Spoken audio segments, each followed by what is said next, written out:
did Shavuot, which is Pentecost. For the sake of people online, I'm going to face the camera. Okay.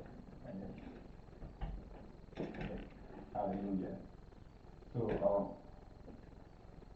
before we go, can we have the Shema on the screen before we go forward outside? So the Shema is a declaration which is taken from the book of Deuteronomy chapter 6 verse 4, which says, Shema Israel, Aya Elohim, Aya Echad, Yeh Israel, I am his God, I am his one. Amen. So today is the day of Shavuot, and as we gather together on the day of Pentecost to listen, to understand what it means, so we need to see where did Pentecost come from. So Leviticus 23, 15 through 17 says, and you shall count unto you from the morrow after the Shabbat, from the day that ye brought the chief of the wave offering, 7 Shabbats shall be complete. 16. Even unto the morrow after the 7 Shabbat shall ye number 50 days, and you shall offer a new meat offering unto the Lord. So he said, you shall count the day after the Shabbat. Which Shabbat? Go back to verse 15. So he said, the day after the Pentecost, the Passover, the day of the week that the week of the Passover, the Shabbat, the 7th day Shabbat of that Passover week, you shall count 7 Shabbats, in other words, 49 days from that Shabbat. So the 7 Shabbat shall be completed. Then verse 16. Then at the end of the 7th Shabbat, the next day, which is the morrow, say even on the morrow after the 7th Shabbat, you shall ye number 50 days, and you shall offer a new meat offering unto the Lord. So the next day after the 7th Shabbat, or the 50th day, an offering is given to the Most High. But we no longer do animal sacrifice, so we bring sacrifice of praise. We bring sacrifice of praise unto the house of the Most High. So this is why we're here to sing. This is why we're here to rejoice in His presence. Rejoice evermore. He has done so many things. During the prayer, we said, count your blessings, name them one by one, and you will be surprised what the Most High has done. So we are here to praise Him. As you open your mouth to praise Him, He will begin to put everything that is wrong in place without you even knowing. Like He discomfited the armies of the Moabites, the Edomites that came against Israel, and Joseph put the singers in front of the army. And they went forth singing, praising the Most High. The angels of God went ahead and destroyed the armies of the enemies that wanted to come against Joseph. So there's power in praise. And that offering goes to the Most High. Verse 17 says, so you shall bring out of your habitation 2 wave loaves of 2 tenths deals. They shall be of the flour. They shall be baken with leaven. They are the first fruits unto the Most High. So this was the traditional feast, the way it was celebrated before it was fulfilled by Yahshua HaMashiach. So they bake the wheat. This Shavuot celebrates the wheat harvest. Passover, or first fruit, celebrates the barley harvest. Okay, so you celebrate the wheat harvest. So they bake the bread from the wheat they harvested and present it to the priest in the temple, who now lift it up to the Most High, giving thanks. So this is what the first fruit unto the Lord. And when Yahshua died, resurrected, ascended up to heaven, He sent the Holy Spirit, which He called the promise of the Father, on the church, on the day of Pentecost, the day of Shavuot.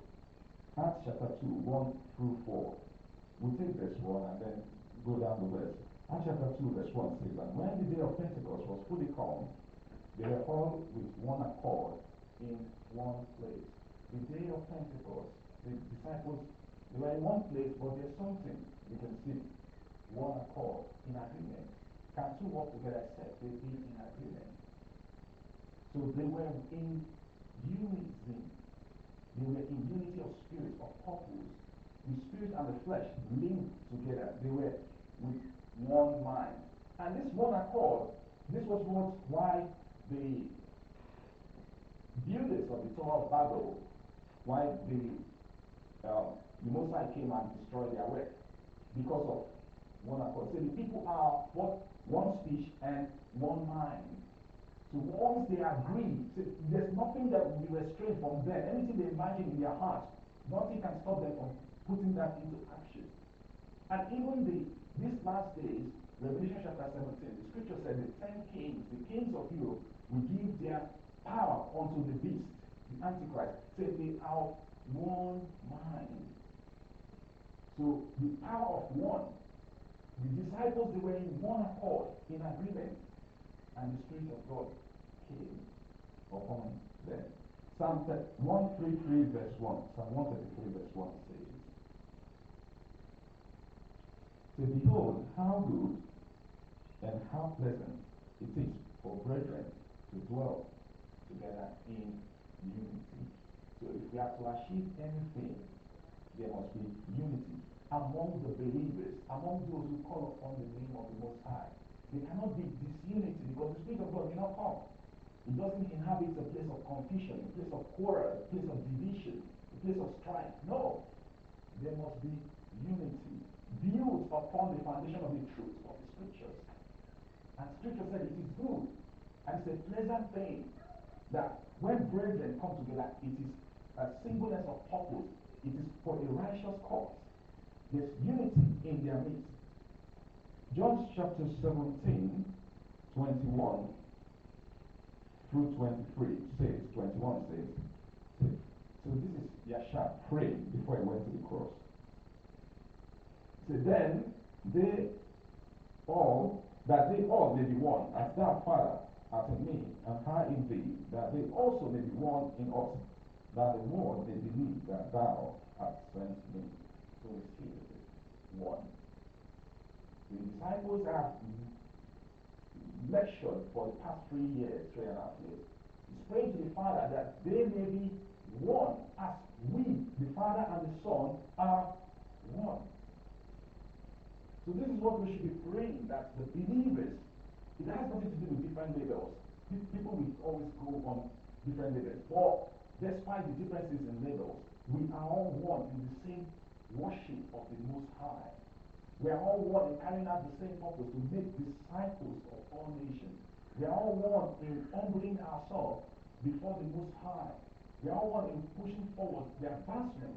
The advancement of the kingdom is our main priority. We are all one in saving lives. We are all one in using our resources to help the brethren. We are all one in doing that which is right. We are all one in doing that which brings glory to the Father. Verse 22 says, "And the glory which thou gavest me, I have given them, that they may be one, even as we are one." You see, the Father and the Son, they are one. There are three that bear record in heaven: the Father, the Word, and the Spirit. And these three are what? They are one. And he's praying that the disciples, the believers who follow him, that they should be what? One. And the only thing that brings true unity is when people stand on scripture truth.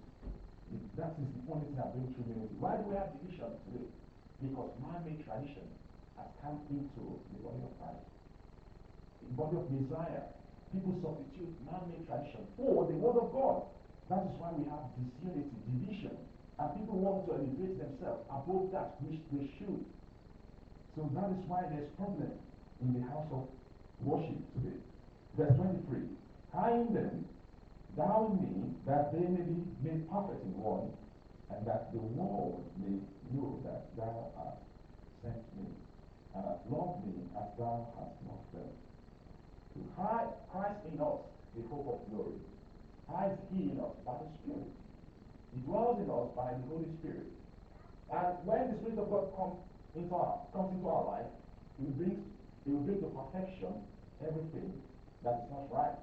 That they may be perfect in one. So, and when this happens, the world will see. Say, "By this will all men know you are my disciples, if you have love one for another." The world will see and know that we are truly Christ-like. And that's where he brought the original, the Gentiles call them Christians, Christ-like. And we know the original name is followers of the way, Nazarene. And see, the Father loved him, and the love the Father gives to the Son, he also extended that to the disciples. And we also have to extend that love to the unbelievers, or to those who are weak in faith. That's what Scripture said. Let the strong carry the weak. It's different from the things of the world. The world is the survival of the fittest. The strong oppress the weak. That doesn't need explanation. You can see what is happening in Ukraine. Russia has power, world power, coming in and to steal the resources, the oil and gas of Ukraine. Watch this, they've been there since 2014. So that the war is about energy. The war in Ukraine is about economics. Ukraine has large amount of reserve of gas and oil, and Russia converted those things and invaded. They are taking those oil all in the name of preserving the ethnic-speaking Russians in Ukraine. It's all about energy, but we, the believers, the strong, reach out for the weak. The strong help the weak. We are patient. The giftings, the anointing of God upon us, it's not to destroy men's life, but to save them.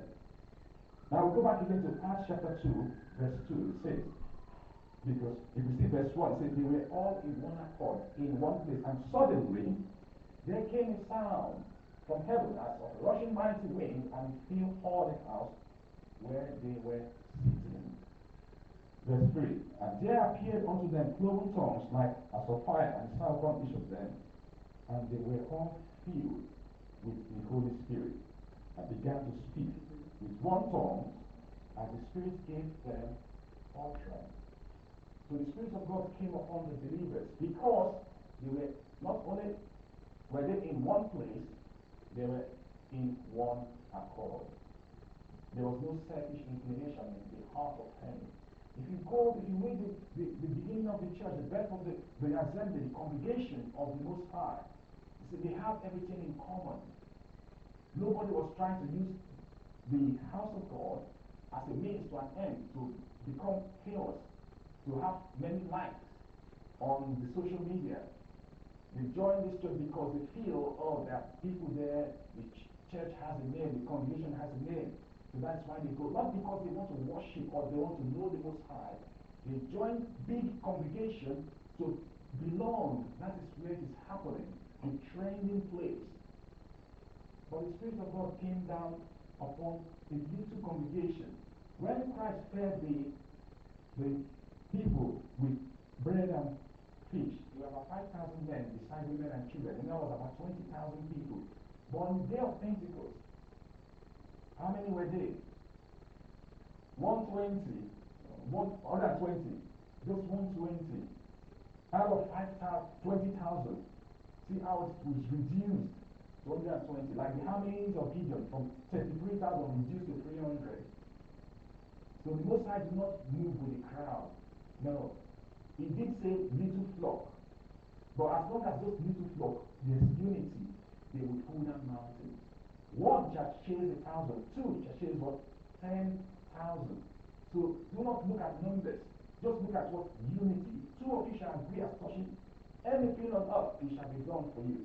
So there was unity because it was built on the foundation of the truth of God's word. And the Spirit of God came and gave them gifts. Evidence with speaking in tongues, evidence with prophetic utterance, evidence with miracles, with healing. And the number one thing, boldness. Peter stood up to speak. Courage. Before now, the scripture said, when Christ was crucified, the disciples were hiding in a room for fear of the Pharisees, fear of the religious leaders. But when the Holy Spirit came upon them on the day of Pentecost, they burst out of that limitation, they burst out of that chain, and they went to the temple and spoke the word fearlessly. And let's see the results of that. They spoke the word fearlessly. So the same Pharisees that were planning to kill them some days before, this was the same Peter that was identified as, are you one of the followers of Yeshua, Christ? He said, no, and he swore 3 times, he was asked. But the same Peter stood up, and I am not ashamed of the gospel of Christ, for it is the power of God unto salvation to everyone that believes, to the Greek, Jew first and also to the Greek. So now, the Holy Spirit gives power to speak, the power of speech. That is the greatest power. John chapter 15 verse 5 says,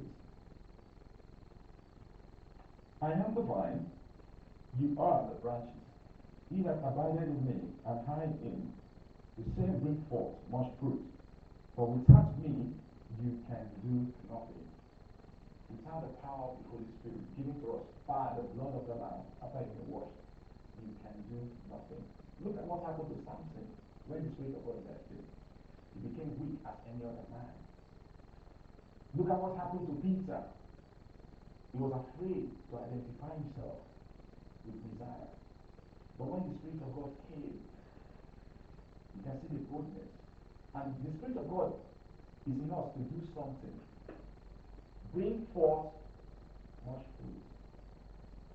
You've been given the talent. Go trade with it. Bring return on investment. But what is happening in the church? People hate the profit, hate the capital. They have nothing to show for. The blessings of God is for us to spread it out, to reach out to people in need. But self-centeredness amongst the believers, competition among each other, when the blessings of God comes upon them, they use it for their own self, to promote self. And the scripture they say, no flesh shall glory in his presence. So the purpose of the Holy Spirit is to bring forth fruit, which in other words, win souls to the kingdom. Those who are already on the faith, straighten them, show them the right way. Teach them to observe everything that has been commanded. That is the purpose of the Holy Spirit. And also show forth the fruit. Let's speak. What the fruit of the Spirit? Yes, from the front row, name one fruit of the Spirit. Yes? One fruit of the Spirit. Love, joy, yes? Peace, yes? Goodness, long suffering, yes? Meekness. How many now? Come on, open the scriptures. So the fruit of the Spirit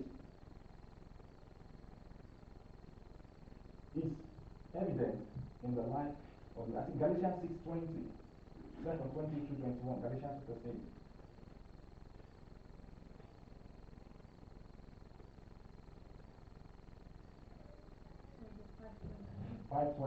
Okay.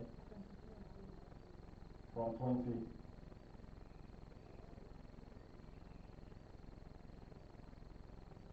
Yeah, but the fruit of the Spirit is love, joy, peace, long suffering, gentleness, goodness, faith. So if you have the Holy Spirit, meekness, temperance, against such there is no law. If you have this fruit of the Spirit, you are not breaking any law of God. Once this character of the Spirit is evident in your life, you take all the boxes. That's what it says. There's no law against such. So ask yourself, do you have temperance, self-control? Self-control is when you have access to it.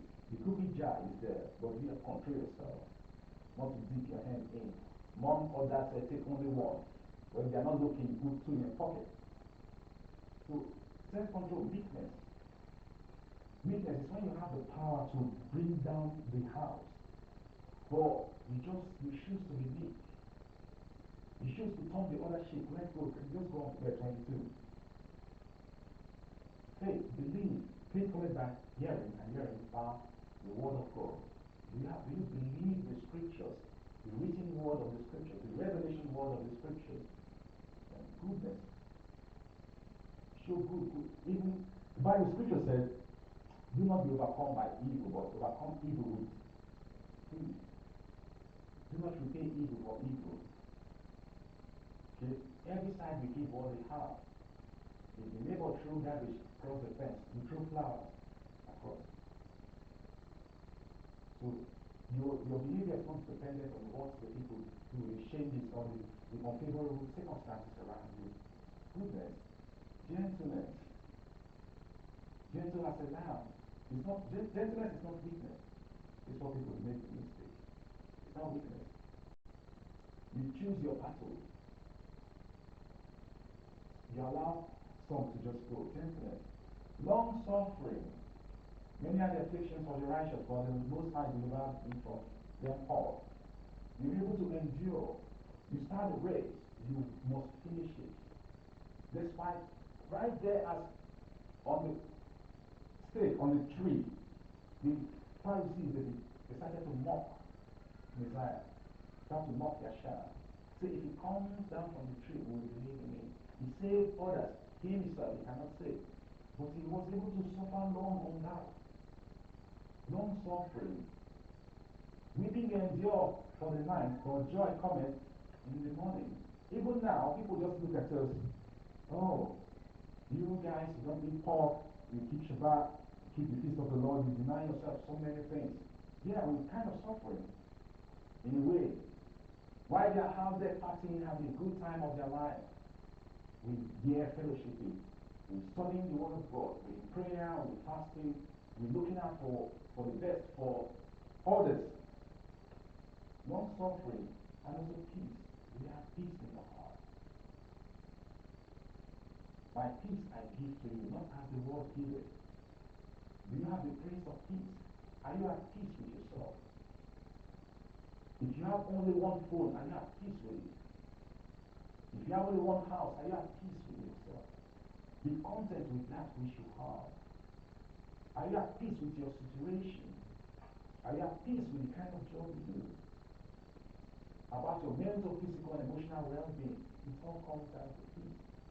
Some people seek this peace by popping drugs, getting addicted to alcohol, injecting themselves with substance that's detrimental on the long term. Where do you go to seek this peace? You join yoga club and begin to chant and say Buddha and say all those things because you're looking for inner peace. But peace can only be found by belief in Yeshua HaMashiach, and you send the Spirit to give you that peace that passes all understanding. When people look at you, even in the midst of adversity, they run like the coronavirus that came some few years ago. People were all over the place taking the first shot, going for first booster, second booster. We were at peace. We are at peace. Even to hug something to hug your own child, this kind of social distancing, people they brought it into the house. But we were at peace. We're still holding fellowship, praising the Most High. Because he didn't give us his promise. He will not put any of the disease of the Egyptians upon us. So we were at peace with ourselves. We're not afraid. God has not given us the spirit of fear. Power, love, and sound mind, which is the peace and joy. This is mine. This is the joy of the Lord, the joy of the Most High is my strength. Is that joy in you? In your place of work, do you display that joy? You sing to yourself, the little one, are you sure you're really doing this work? You're always happy. Are you on any substance? Yes.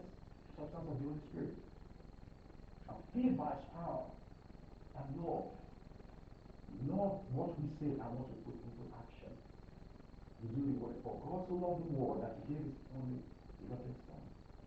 Whosoever believeth in him should not perish but have everlasting life. So love comes with what? Sacrifice.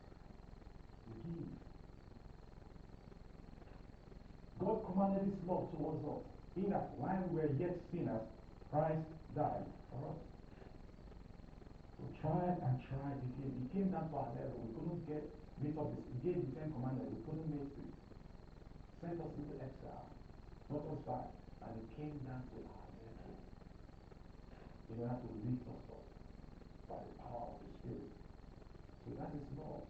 But these are the fruit. This is what the Spirit of God came to impact in the life of the disciples on the day of Pentecost. So if you are a believer, these things must show. By their fruits you shall know them. Not by how many tongues they speak, not by how many miracles they perform, how many signs they do, how many prophetic words they give. No, by these. Love, joy, peace, long-suffering, gentleness, goodness, faith, meekness, temperance. By these you shall know them. By these will all men know you are my disciples. If you have love one for another. And I think 1 Corinthians 13 now break down love. Love is patient. Love is kind. Love is not easily angered. Love keeps no record of wrong. Have a diary. When you go, 2004, you did this. In 2007, you did this. You keep going back. You don't just throw that away. You don't need that. You keep no record of wrong. That's what the scripture said about love. So this is what the Spirit of God, we must show forth the fruit. If not, we are just deceiving ourselves. By their fruit, you shall know them.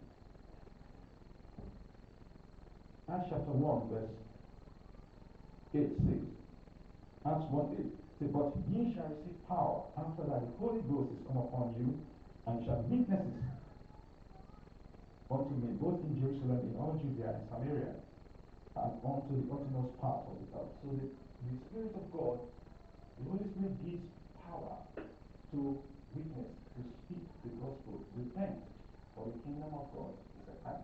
The Holy Spirit gives power to speak. A man shall not lie with another man. It is an abomination. The Holy Spirit gives power to speak and say, promotion cometh not from the east, from the west, not from the south, but from the Most High. The Holy Spirit gives you power to say, I will not take your job. I will not take your vaccine in order to continue to work in this place. Because the scripture said I should not put any substance in my body that's going to have a long-term detriment to my health. The Holy Spirit gives you power to stand alone for righteousness. When the crowd is moving to the left, you decide to stand on the right. The Holy Spirit gives you power not to go with the crowd. Oh, we want to have a company party. We want to go to the pub to drink and get drunk, and you want to join them. The Holy Spirit gives you power to say no. To stand alone. Fearlessly defend. That is what the Holy Spirit does. So people do not know why they're asking for the Holy Spirit. Fill me, fill me. Now the Spirit of God has come. How much have you been able to put that into use? Witness, that is the primary thing. So you cannot just go out there to speak the word of God without the power of the Holy Spirit. The enemy will make mincemeat of you. So you need the power of God in order to declare the word. Tell the people, the kingdom of this world is coming to an end. A change, a new government is coming, wherein dwelleth righteousness. The kingdom of God is not meat and drink, but righteousness, peace, and joy in the Holy Spirit. So we have to prepare the people for the master, prepare the bridegroom, for the groom is coming. We are the virgins preparing people to present to the master. We are laborers in the Lord's vineyard. So this is the primary purpose of the Holy Spirit, to witness. Not only spoken words, but how we live our life. Actions speak louder than words. How you conduct yourself in place of disappointment. Even when you get fired from your job, do you swear at your boss and curse and throw share and throw transport? When they see that even when they take away your job, you just quietly leave. That's a weakness to them. You didn't fight back. Because he is the one who will fight our battles for us. Stand still and you shall see the salvation of the Most High. So this is what the Holy Spirit gives us. Our spoken words, the way we present ourselves, the way we dress, our conduct, our digital footprint on our social media. These are all witnesses by the power of the Holy Spirit. You can either be a witness for truth and righteousness or deception, compromise. So the Spirit of God gives us power to do that. Matthew chapter 28, verse 19 through 20 says, Go ye therefore and teach all nations, baptizing them in the name of the Father, and of the Son, and of the Holy Spirit. 20. Teaching them to observe all things whatsoever I have commanded you. And lo, I am with you always, even unto the end of the world. Amen. So this is what the Spirit of God, this is why the Spirit of God was given. To be what? Witnesses. You go speak the gospel. Repent, for the kingdom of God is at hand. You bring them into the congregation of the believers. And the second thing you do, you teach. Teach them to observe the commandments. If you love me, keep my commandments. All things that I have commanded you. So you must teach.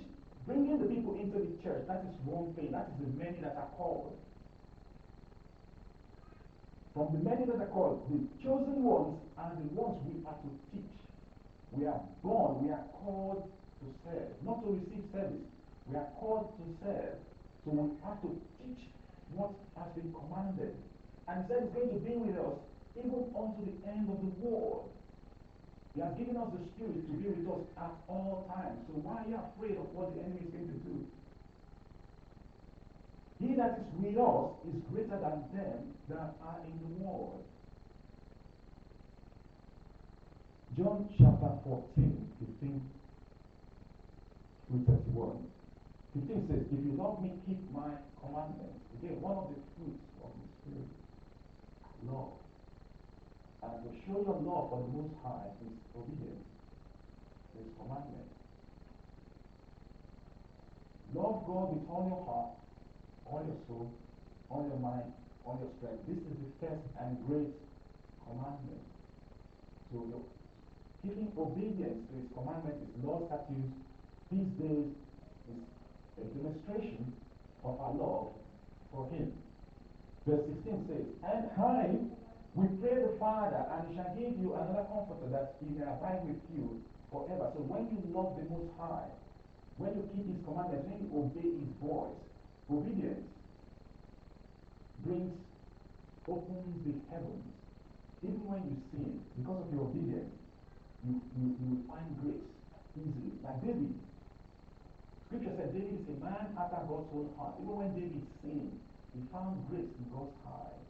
Because David obeyed Him in all points except that one sin of adultery and murder that he did.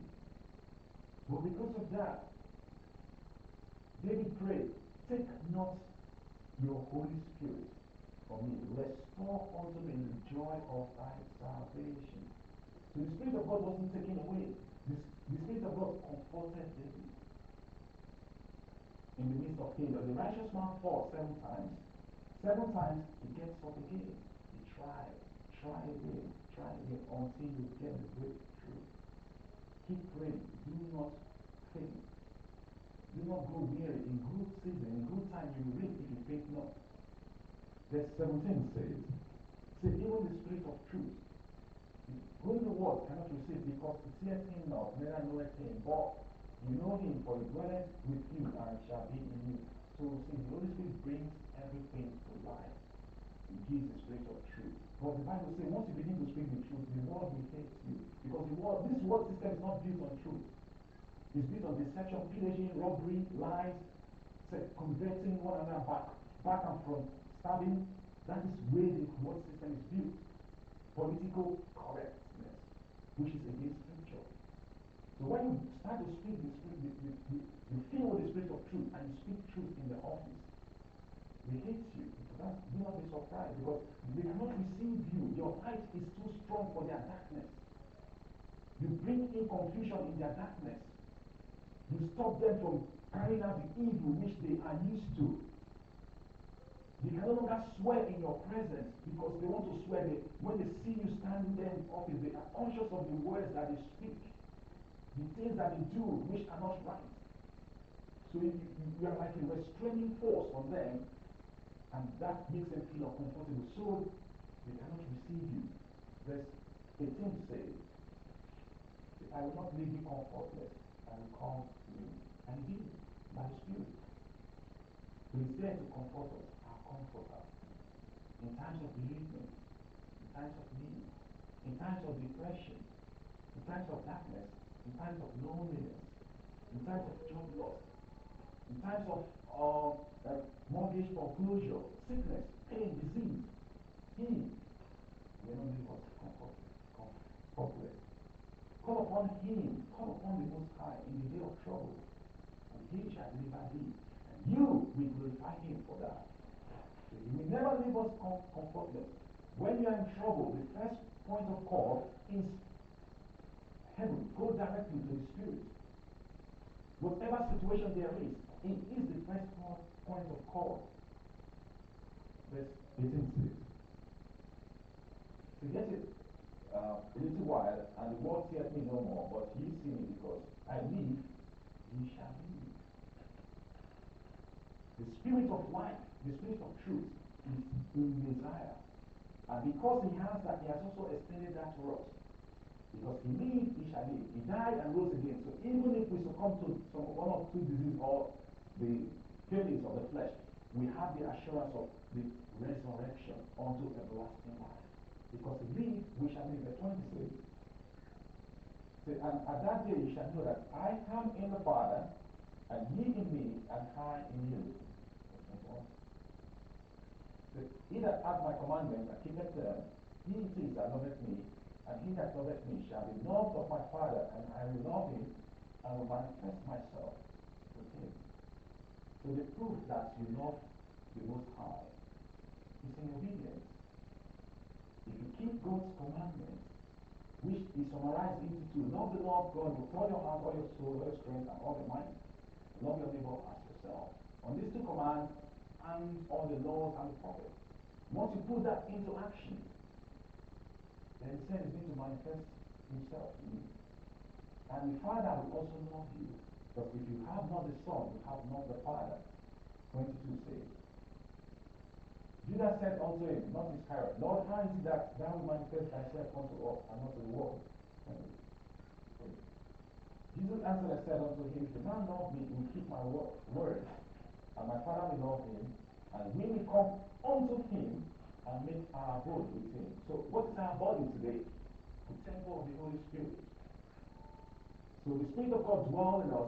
If the Spirit of God is in us, the Son is in you, the Father is in you. Okay? In him dwelleth the fullness of the Godhead bodily. Okay? So we see, we will come and dwell with him. So our body is the temple of the Holy Spirit. Verse 24 says, he that loveth me not, keepeth not my saying, and the words which ye hear is not mine, but the Father which sends me. So the words which we are speaking to you, they are not our words. We are giving you the revelation by the power of the Holy Spirit. And these are the words of the Heavenly Father. Verse 25 says, so these things have I spoken unto you, being yet present with you. 26. But the Comforter, which is the Holy Spirit, whom the Father will send in my name, he shall teach you all things, and bring all things to your remembrance, whatsoever I have said unto you. So this is what he said. Go into the world, make disciples of all nations, and teach them to observe all that I have commanded you. So the things of the Father, which the Holy Spirit brings to us, he says he's going to bring it to our remembrance, stored in our long-term memory. He's going to bring it to us at the hour that we need it, so that we will speak to the nations and bring them into the knowledge of the truth, the knowledge of righteousness, the knowledge where they can receive salvation, present help in time of need. Verse 27 says, say, peace I leave with you, my peace I give unto you, not as the world giveth, give I unto you. Let not your heart be troubled, neither be it, let it be afraid. So the peace of the Heavenly Father is with us. The peace that Yeshua brings by the blood is with us. Two things. Let nothing trouble you. The enemy is coming, let it not trouble you. There's monkeypox scare out there, let it not trouble you. There's another variant of virus, whatever, let it not trouble you. Do not be afraid to go out. Literally, there are some people I know that shut themselves in for almost 2 years now. They refuse to come out. They just order things by, how do you call it, online. Yeah. So they are scared that there's death waiting for them outside. Like if they go out, they're going to catch the virus and they're going to die. Fear. But the scripture is saying, when you see these things happen, let not your heart be troubled. Because he has given us his peace, not as the world giveth. Because they stand not, or their words have no value. The political leaders of the day, their words have no value. They say one thing during campaign, and when they get the power, they do another thing. When they are caught breaking the law that they create, they get another lie to circumvent it. So their words have no value. Verse 28 says, so you have heard how I said unto you, I go away and come again unto you. If you love me, you would rejoice, because I said, I go unto the Father, for my Father is greater than I. Verse 29. And now I've told you before it comes to pass, that when it is come to pass, you might believe. 30. Yet I will not talk much with you, for the prince of this world cometh, and has nothing in me. Who is the prince of the world? The devil. Satan the devil. But Yeshua is saying, he has not taken anything that belongs to the enemy. There are things that belong to the Most High, and there are things that belong to the devil. So in your travel as tourists, did you buy this so-called good luck charm amulet? Do you have these statues of Buddha and all these figurines? Even some of the paintings we buy, those things, we should be careful with what we bring into our home. Because those things, they carry some spirit as we pray into it. Do not just follow the trend of the world. So if you take anything from the enemy, you give him a legal right to come into your life, into your house, into your life. But the enemy has nothing. He has not touched anything of the enemy, of Satan. So the enemy cannot point that he got that through me. I was one that did this and made him to become rich. No. So we have to be free of anything of the enemy. Verse 31. Say, but that the world may know that I love the Father, and as the Father giveth me commandment, even so I do. Alright, let us go there. So the Father gave the Son the commandment, and the Son gave us the commandment. So we should follow after Yeshua, looking unto him, Yeshua, the author and the finisher of our faith. So the Father gave him the commandment, and he carried it out in action. Faith and action. Hear and do, Shema. That's what, this is what we are called to do. He has given us his commandment. We must carry it out in action. It may not be convenient, like Gideon did in the scripture, to carry it out in the daytime, but he did it at night. It may not be convenient to carry out some things in the presence of everybody, but choose a time incognito to do it. We must speak the commandment. He that winneth soul is wise. That is why we're giving the Spirit of God. That is why we are giving the word of God in our heart to win souls. That is why the gift of the Spirit was given to us to show forth for praise, to demonstrate to the world the power of the Spirit of God, to say, this world system is coming to an end. There is no truth. There's no love in the world. You don't even need anybody to say that. Just look around and you see the level of hate. People being discriminated against based on skin color, ethnicity. But a just system is coming, so we have to prepare the world. Do not give up, but believe in the Most High, and you shall be established. Believe his prophet, and you shall prosper. Let's give our eyes of prayer. Father, we thank you for your word you have given to us. Even as we celebrate Shavuot, the wheat harvest, so you've given us a commandment to go into the world, make disciples of all nations, and teach them to observe your commandments, all that you have commanded us. As many that are faithful, strengthen them in their area of obedience. Give them the will to go forth, to be in season, out of season, to be instant in season and out of season. We pray that we present to you when you come the return on investment, what we've done with the talent you gave to us. And we look forward to the words that you speak to us on that day. Well done, that good and faithful servant. Enter into the joy, enter into the rest of thy master. We bless your holy name. As many that have not known the truth of the Shavuot, Pentecost, we pray you open their understanding, to study, to seek the knowledge that comes from above, that will free them from the shackles of lies, deception, manipulation of man-made tradition that lead us into the ditch. We pray that we that are still standing will keep us by the power, by your grace, until the sound of the seventh trumpet, when he shall come to redeem us into everlasting life. In the mighty name of Yeshua HaMashiach. Amen. Hallelujah. Hallelujah. Amen. So we will take the Aaronic blessing and before we carry on with other things we're going to do today. Amen.